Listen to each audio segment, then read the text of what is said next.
সিটাক বন্ধ রেখে ট্রলার চালাইয়া প্রত্যেকটা যাত্রী থেকে 300 টাকা করি, স্পিড বোট থেকে 500 টাকা করি মানুষের কাছ থেকে আদায় করে নিয়েছে।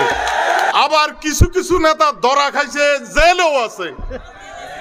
তার পাশাপাশি তার এক সাইমসিয়া হাতিয়াতে হেইতেও ধরা খাইছে। ধরা খান এতেন বাদ জানো বলি 90,000 কোটি টাকা লুট করে হাসিনা ফলাইছে।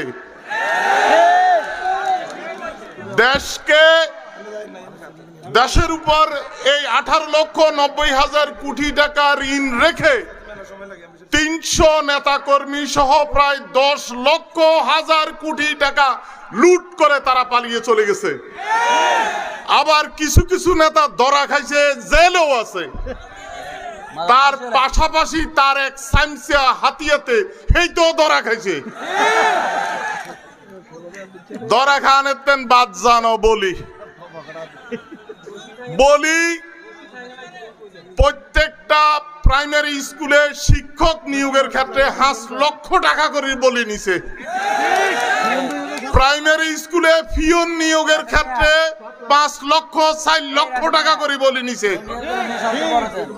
পুলিশ কনস্টেবল নিয়োগের ক্ষেত্রে বলি 5 লক্ষ 7 লক্ষ 8 লক্ষ টাকা করে বলি নিছে। শুধু তাই নয়, মাধ্যমিক বিদ্যালয় মাদ্রাসাগুলিতে প্রিন্সিপাল নিয়োগ এবং 4র্থ শ্রেণীর কর্মচারী নিয়োগে প্রিন্সিপাল নিয়োগের ক্ষেত্রে 20 লক্ষ টাকা করে ঘুষ খাইছে। আর 4র্থ শ্রেণীর কর্মচারী নিয়োগের ক্ষেত্রে তিনি 5 থেকে 6 লক্ষ টাকা করে উনি ঘুষ খাইছেন। শুধু তাই নয়, তমরুদ্দির আপনারা জানেন তমরুদ্দির ঘাটের সাধারণ এই যে বালি উত্তোলনের ক্ষেত্রে প্রতি ফুট বালিতে এই বলিকে 2 টাকা করে ট্যাক্স দিতে হইতো। এবং তমরুদ্দির এমন কোন ঘাট নাই, স্থান নাই, ইভেন কি প্রত্যেকটা স্পিড বোট থেকে সিটাক বন্ধ রেখে ট্রলার চালাইয়া প্রত্যেকটা যাত্রী থেকে 300 টাকা করি, স্পিড বোট থেকে 500 টাকা করি মানুষের কাছ থেকে আদায় করে নিয়েছে। আমরা আমাদের এই প্রিয় নেতার কাছে আহ্বান জানাবো, নেতা, আমরা আপনার শাসন 2008 থেকে 14 সাল পর্যন্ত যতক্ষণ ছিল ততক্ষণ পর্যন্ত চাঁদাবাজি ছিল না।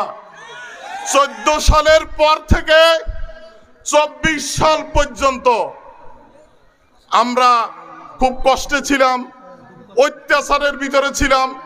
অনেক নেতার বাড়িতে আগুন দিয়া পোড়াই দিছে। 30শে ডিসেম্বর 2018 ভোট হয়ে গেছে আমাদের আদালত ভবন পরিত্যক্ত ঘোষণা করা হয়েছে, কিন্তু এই আদালত ভবন নাই। এই বিষয়টা পার্লামেন্টে তুলে ধরার মতো, চাওয়ার মতো আমাদের কোনো নেতা ছিল না। আমি আবেদন করব, আমার এই নেতাকে অত্যাবশ্যকীয় প্রয়োজন। এই নেতার হাত ছাড়া হইলে আমাদের দুর্গতি অনিবার্য। আমার সংক্ষিপ্ত বক্তব্য এখানে শেষ করছি। খোদা হাফেজ।